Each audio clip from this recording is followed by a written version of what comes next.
Поздрав до сите слушатели на ЕСИ Радио. Вие сте со емисијата Шах со Јуви Шандоновски. А ние денес ќе говориме за предстоечкиот меч за светски шампион во шах. Меч кој што треба да се одржи во Дубај од 24 ноември до 16 декември.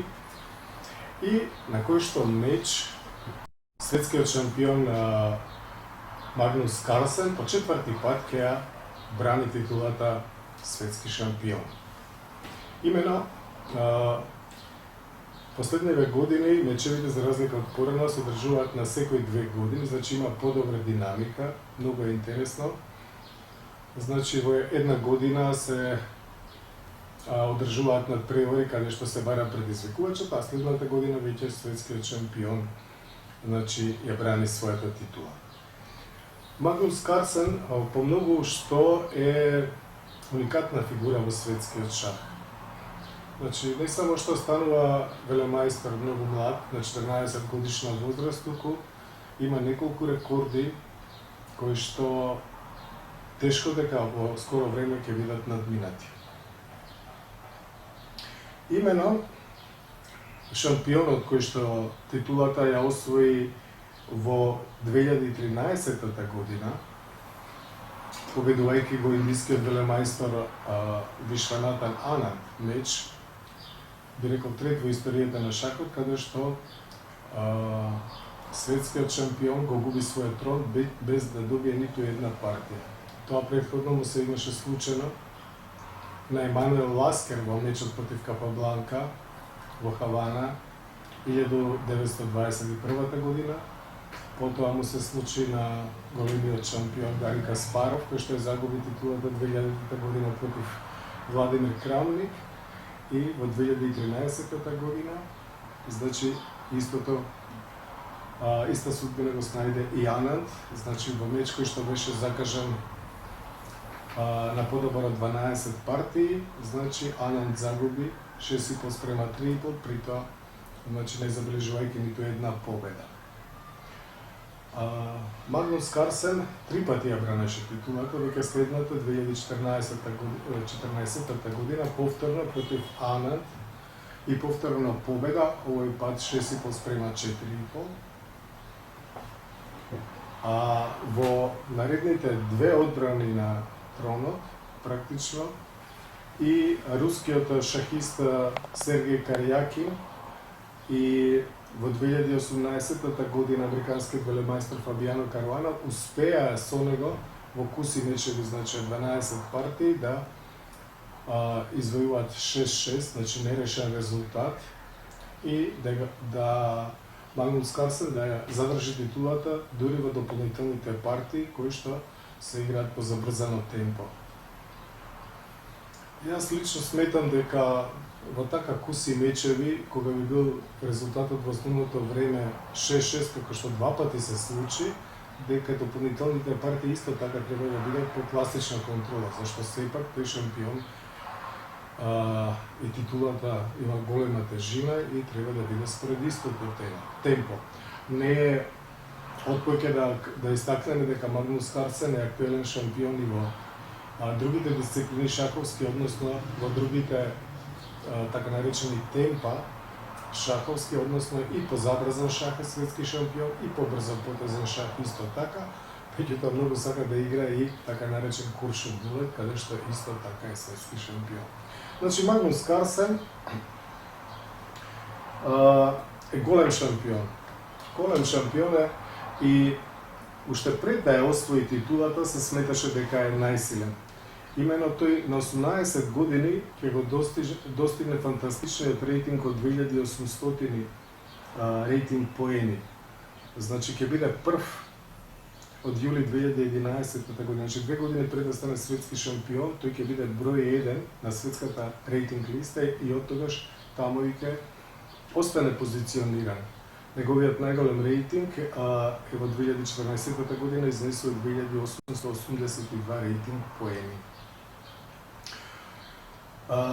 Мечот кој што требаше лани да се одржи практично во средината во мај месец 2020 година беше одложен заради COVID-19 пандемијата и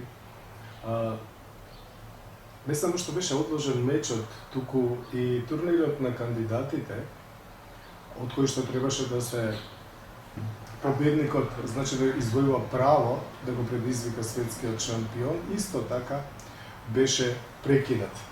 Беше прекинат па 13 месеци покасно, значи тој започна лани во март, а продолжи оваа година во април, после 13 месеци. Значи тоа беше турнир на осумина врвни шахисти, кои што во два круга, секој со секого се бореа и во таа тешка и исцрпувачка борба, значи Јан Непомнијаши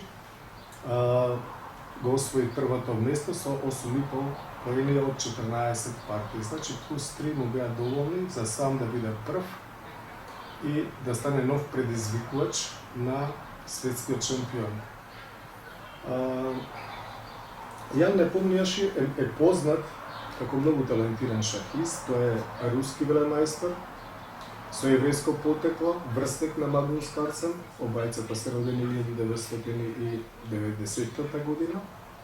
Тие се и добри пријатели, имаат заедно соработувано, многу играно меѓу себе и Магнус Карлсен кажа дека Јан Непомнијаши е многу опасен противник, дека игра исклучително остар и привлечен шах и дека е страшно опасен и дека тој меч верува дека ќе биде многу возбудлив.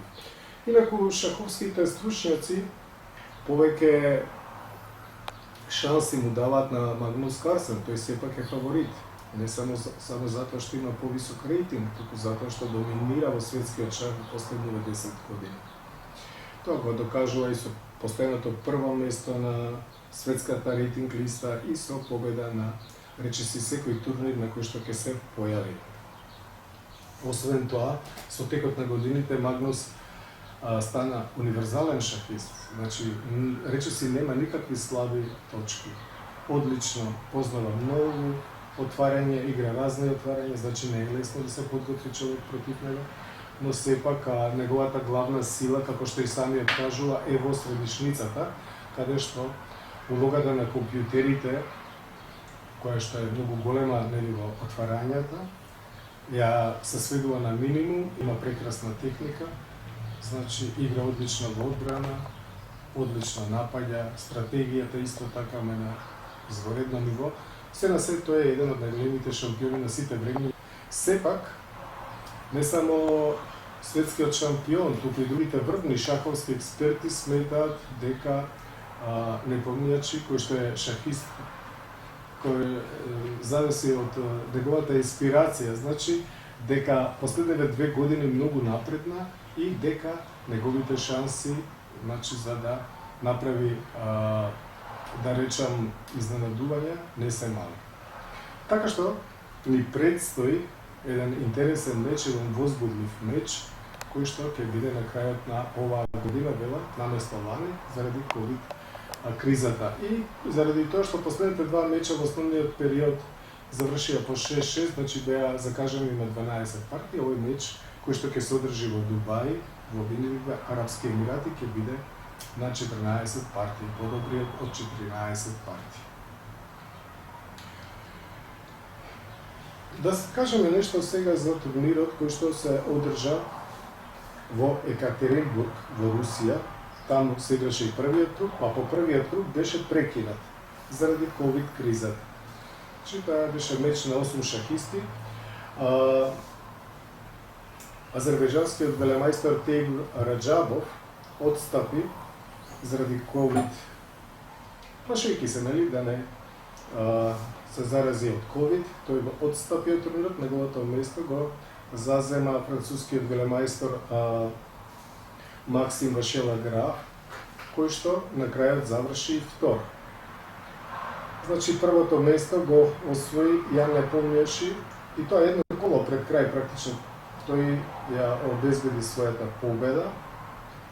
Иако имаше многу возбудлив финиш, Аниш Гири беше во игра се до крај, но тој во предпоследното коло загуби од рускиот велемајстор Александар Гришук и така отпадна и конечната табела изгледа вака, значи Максим Вашиелов Граф прво место со 8 поени, пола поен предност пред францускиот велемајстор Вашиелов Граф, додека третото и четвртото место го поделија холандскиот велемајстор Аниш Гири и американскиот велемајстор. На делба на 5-тото и на 6-тото место се најдоа кинескиот велемајстор Дин Клижен и рускиот велемајстор Александар Гришук. Предпоследен беше младиот Кирил Алексеенко, кој што влезе со Wildcard-а, а последното место го зазема вториот кинески представник, велемајсторот Ван Хао. Се сметаше дека најголеми шанси да го предизвикаат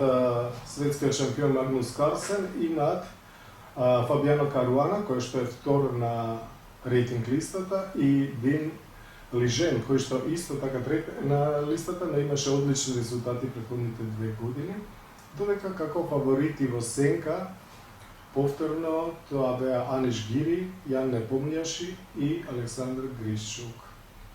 Токму и тие 6 мина ги заузема првите 6 места, но значи најуспешен од нив беше Јан Непомњаши.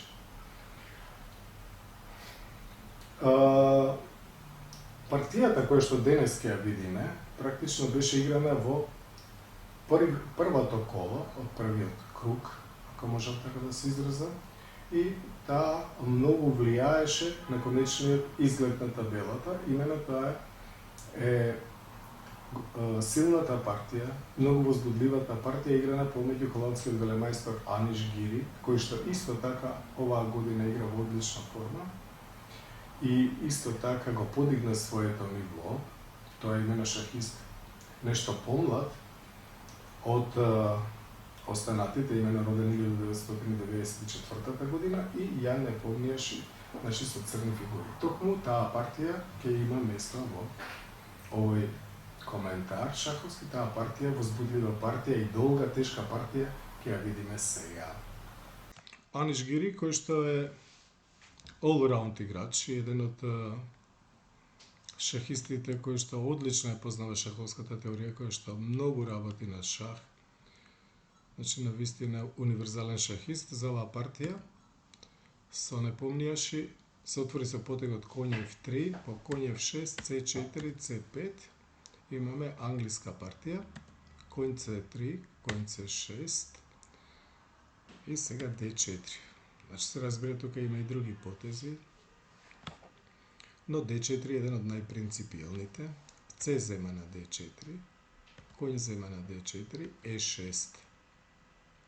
Сега повторно белиот има повеќе можности на ова место, ловец F4, ловец G5, но G3 е еден од најчесто бираните потези на ова место, а црниот го бира најострото продолжение, дама B6.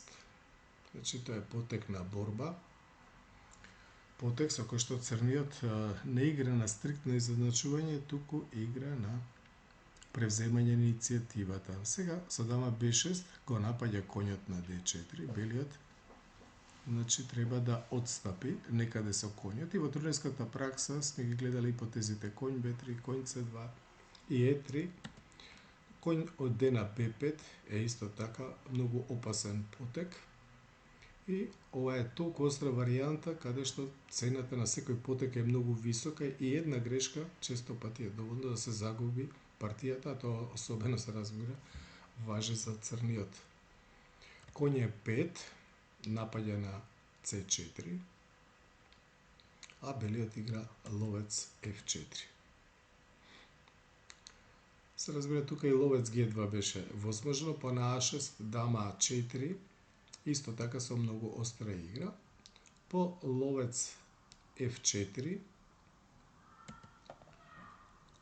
црниот скока со коњот од F6 на G4, напаѓајќи на мат на F2. Долго тука ќе се води теоретска битка, нема да навлегуваме во сите детали, затоа што се разбира дека оваа варијанта за да се игра треба многу да се знае што, зашто и како, и не е ни лесно да се објасни сето тоа, значи потребни се подлабоки анализи. По конј G4, E3, сега A6. Да се изјасни конјот, сака да го врати назад, тој конј на B5 е многу непријатен, во врска со полињата D6 и C7, но белиот одговара со контраудар, значи на напад со контранапад и игра H3, следи А зема на B5, Х зема на G4, сега конј зема на C4. Во оваа позиција Аниш Гири игра нов потек. Гледате, позицијата е супер остра. Тој игра топ C1.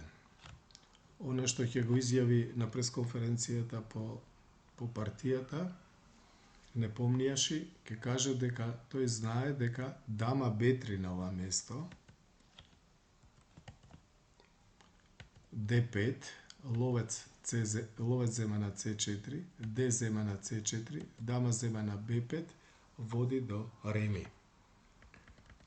Гледате, тоа се длабоки анализи, но Гири игра нов потек топ C1. Откако се соочува со нов потек, ја не помнијаши, размислува 11 минути и одговара со D5. Но Гири не е импресиониран воопшто од одговорот на противникот и продолжува да игра во темпо блиц, значи како во темпо за брзо потезна партија. B3 го напаѓа конјот, но конјот не одстапува. Црниот игра ловец B4. Гледате. Да видиме што замислил Јан не помниеше, инаку одговорот, реакцијата негова е одлична. Б зема на C4, топ А3 го напаѓа врзаниот коњ уште еднаш. Белиот го брани со ловец Е5, на што следи потегот F6 со напад на ловецот. Ловецот доаѓа на D4 и ја напаѓа дамата, а дамата оди на А5. Гледате, сега по трет пат нападна. А Гири не се држи толку за материјалот.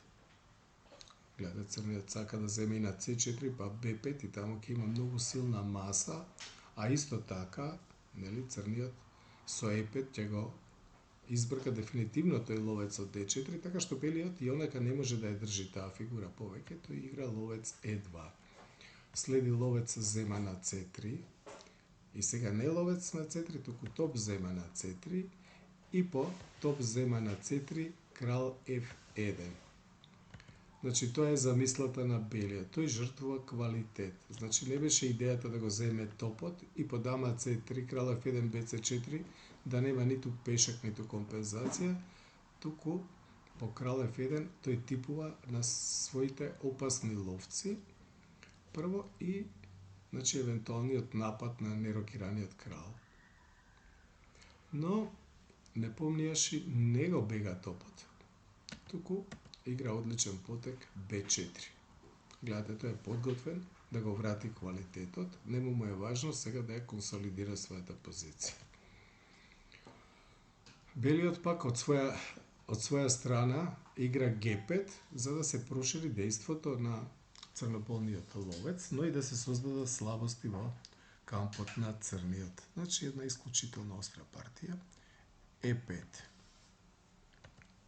го напаѓа ловецот, сега ловец зема на C3, Б зема на C3, Г зема на F6, Г зема на F6. И ова е критичен момент во партијата. Значи, по партијата не помнијаше ќе каже дека во некој момент Аниш Гири префорсирал, а тој момент е токму овој, во оваа позиција по 22-иот потек на црниот. Тој сега одигра потек дама B1, значи напнатоста расте со секој потек, но ќе видиме дека можеби на ова место требаше да земе на D5, C земе на D5 и по дама C5 да одигра ловец D3, значи да го контролира C пешакот и по крал Е7 дама Б3. И таа позиција со веќе материјална равнотежа се оценува како еднаква и иако се разбира дека борбата продолжува. Но тоа беше вистинскиот пат, правиот пат, по кој што требаше Гири да се движи во оваа многу остра и помалку ирационална позиција, но тој го одбра продолжението дама Б1, напаѓајќи на H7. Сето тоа изгледа исто така многу привлечно. Одговорот на црниот, повторно вистински, дама на C7.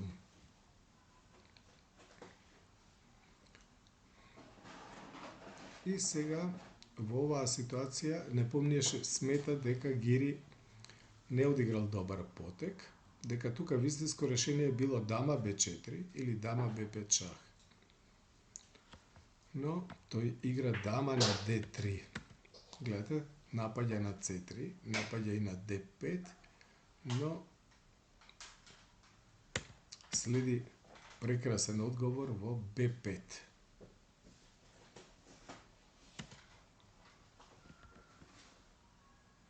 Сега белиот може да земе на D5, но не му се чини дека тој на C3 е многу опасен, затоа дама C3, но сега Б зема на C4. Сега белиот го игра вистинското продолжение, значи овој клин D5 C4 е многу силен, мора да го разреши тоа со потегот E4.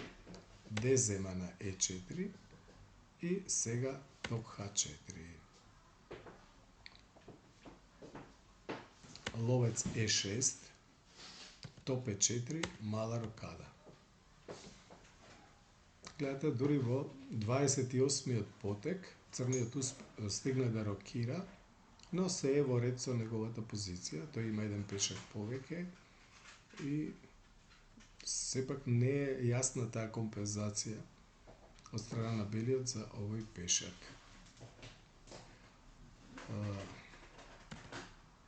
А како е пешак повеќе, ќе видиме дека по ловец зема на C4, што воспоставува материјална равнотежа, практично црниот се одврзува со потегот крал G7 и сака да го заврза белиот со топ C8, да го нападне 3 пати на C4. Гледате, тој ловец е сега врзан.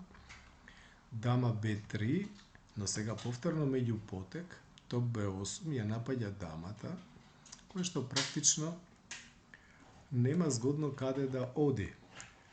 Имено, ако оди на А4, тогаш ловец D7 е силно, но и топ B1 шах, па по крал G2, ловец D7 со напад на дамата и по дама C2 сега дама B7. Сега топот е врзан и црниот сака ловец C6, а по ловец D3 топ B2 и на дама C3 ловец C6. И белиот би загубил квалитет, а со тоа постепено и партијата. Затоа Гири сега останува по топ B8 да се обиде, да ја даде дамата за топи фигура, за топи ловец и да направи крепост, тврдина, односно непробојна позиција. Да видиме дали тоа така ќе биде. Значи тој игра ловец E6 и по топ B3 прво топ G4 шах, крал F8, прецизно, и сега ловец B3. Сега гледате дамата и трите пешаци, треба да го победат топот, ловецот и слободниот пешак. Белиот нема некои слабости во структура, но сепак црниот има 3/2 на кралското крило. Сега да видиме како со таа супер тешка задача ќе се справи Јан Непомнијаш. Тој игра дама C1 шах, крал G2, дама C6 шах, крал G1 и сега H5. Го напаѓа топот и напредува, значи црниот сака да го разголи белиот крал со тие пешачки продори со H или со F пешакот. Топ G8 шах.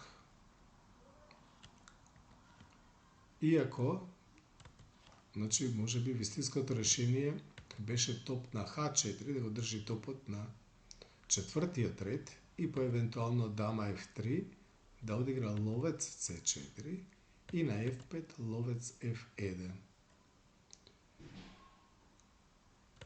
F4, G зема на F4, E зема на F4, ловец G2.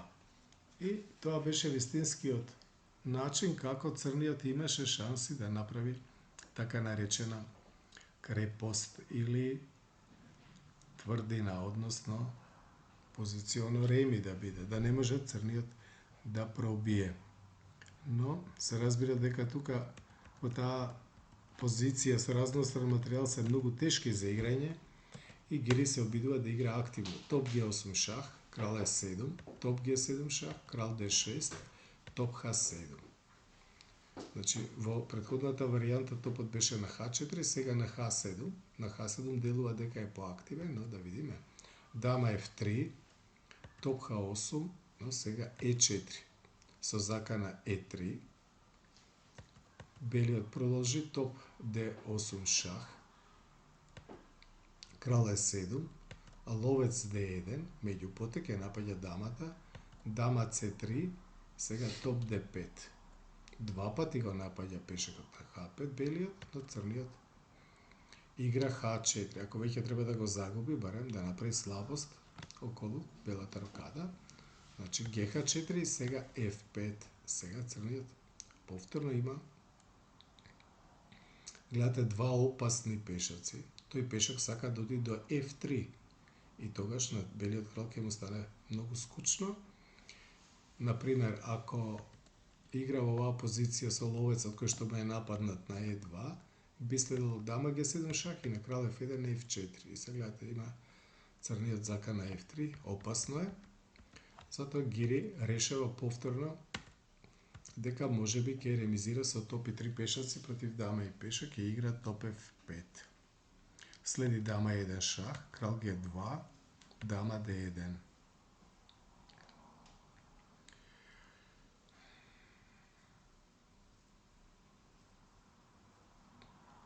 Како понатамо? Топ G5, дама A1, топ G4. Сега белиот би сакал да го замени својот А пешак за Е пешакот и потоа да го постави топот на Е3 и Г3, тоа би било теоретско реми, но не помнеше игра супер прецизно. Дама Б1. Сега ако А4, тогаш дама Д3 е многу опасно и на топ Г3 дама Д5 и ќе се приближи со кралот кон Е пешакот. Има долги варијанти, ние нема да ги разгледуваме сега. Топ G3, дама А2, топ H3, дама D5. Јас имав можност да гледам оваа партија во живо и да речеме дури и рускиот велемајстор Сергеј Шипов, кој што коментираше партијата во живо, не беше сигурен дали белиот има тука крепост или нема и бараше некој од гледачите кој што ја има таа база со 5 фигури, значи каде што математички компјутерот пресметува дали е позицијата добиена или не, да му каже како се цени оваа позиција. Значи математички како се цени и се цени дека белиот нема крепост, дека црниот со супер прецизна игра победува. И навистина не помниеше со таа тешка задача се справи. Дама D5, крал F1, дама на D1 шах, крал G2, дама G4 шах, топ G3 и сега дама H5. Клучен потек. Затоа што поентата е дека ако дама H4, тогаш белиот игра крал F1 и ако стигне со кралот на E2, тогаш е теоретски реми. Значи затоа не дама H4, туку дама H5. Топ A3, дама D5, крал G1, крал F6.